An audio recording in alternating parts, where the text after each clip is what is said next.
Youth Summit sa Samar gindumara sa HID naghatag bagong pagiya sa kabataan sa detalye dan report ni Suzette Pretencio.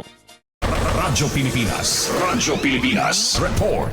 Nagkaurusa ang mga kabataan tikang sa bungtosan pinabakdawngan Kalbiga Samar sa usa nga Youth Leadership Summit nga nagtutuyo magparigon sa nirapapel sa pagpasidungog san kamurayawan ngan kauswagan sa Samar.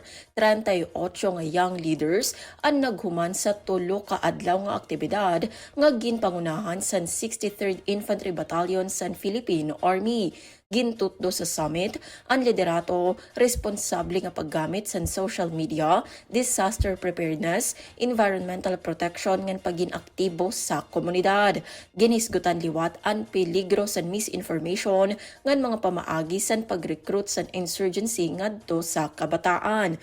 Basar sa 63rd Infantry Battalion, dako ang papel sa kabataan sa pagmintinar sa kamurayawan labi na sa mga lugar nga una nga naapektuhan san insurhensya. Ginpasabot liwat san Philippine Army nga padayon ang era pakigboroblig sa mga LGU, kapulisan ngan mga eskwelahan agud maproteheran ngan mahatagan tama nga direksyon ang mga kabataan sa Samar. Para sa Bagong Pilipinas, Suzette Pretencio, Radyo Pilipinas, Radyo Publiko, Kalbayog.